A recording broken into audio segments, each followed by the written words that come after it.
Phototropism അഥവാ വെളിച്ചമുള്ളിടത്തേക്ക് വളരുന്നത് എല്ലാ ചെടികൾക്കും ഉള്ള ഒരു പ്രതിഭാസമാണ്. പക്ഷേ സൂര്യകാന്തിയുടെ പ്രത്യേകത അതല്ല.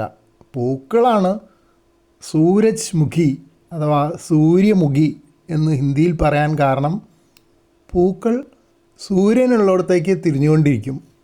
രാവിലെ പൂക്കൾ കിഴക്കോട്ട് തിരിഞ്ഞ് നിൽക്കുമെങ്കിൽ ഉച്ചയാകുമ്പോൾ മേലോട്ടും വൈകുന്നേരം ആകുമ്പോൾ പടിഞ്ഞാട്ടും തിരിയുന്നൊരു പ്രതിഭാസം നമ്മളെല്ലാവരും കണ്ടിട്ടുണ്ടാവും. അതുകൊണ്ടാണ് സൂര്യകാന്തിക്ക് പ്രത്യേകിച്ച് സൂര്യനോടൊരു സ്നേഹമുള്ള പോലെ പറയുന്നത്. വെളിച്ചത്തിലേക്ക് വളരുന്നത് എല്ലാ ചെടികൾക്കും ഉള്ളതാണ്, നമ്മൾ കണ്ടിട്ടുള്ളതാണ്. ഇപ്പോൾ മരങ്ങളൊക്കെ ആണെങ്കിലും വെളിച്ചം കുറവുള്ള ഭാഗത്തു നിന്ന് വെളിച്ചം കൂടുതലുള്ള ഭാഗത്തേക്ക് വളരും.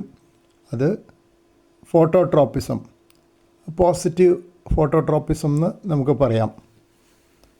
ഇത് അതിനൊന്നും ഉള്ള വകുപ്പായിട്ടില്ല. ഇതിലാകെ കുറച്ചൊരു ഫോട്ടോട്രോപ്പിസം വരുന്നത് എങ്ങനെയാണെന്ന് വെച്ചാൽ കുറച്ച് ആഴത്തിലാണ് നട്ടിരിക്കുന്നത്. അപ്പോൾ നമ്മൾ ഇവിടെ കാണാറ് സാധാരണ ചെടിച്ചട്ടിയിൽ കുറച്ച് ആഴത്തിൽ ചെടി നട്ടിട്ടുണ്ടെങ്കിൽ, അതായത് മണ്ണ് കുറവുണ്ടെങ്കിൽ ചെടികൾ പെട്ടെന്ന് നീണ്ടു വരും. അപ്പോൾ ബലവും കുറവായിരിക്കും, മഴ പെയ്താൽ ഒടിഞ്ഞു വീഴുകയും ചെയ്യും. ഇതിപ്പോൾ ഈ വീഡിയോ ക്ലിപ്പ് എടുത്തതിന് ശേഷം അത് ഉണ്ടാവുകയും ചെയ്തു. പിറ്റേ ദിവസം നോക്കിയപ്പോൾ നല്ല മഴയിൽ നല്ല നീളത്തിൽ വളർന്നുണ്ടായിരുന്നു. ആ ചെടിച്ചട്ടിയുടെ വക്കിന് കണക്കാക്കിയിട്ട്, വക്ക് കഴിഞ്ഞാൽ പിന്നെ കുഴപ്പമില്ല, വെളിച്ചം എല്ലായിടത്തും ഒരുപോലെ കിട്ടുമല്ലോ.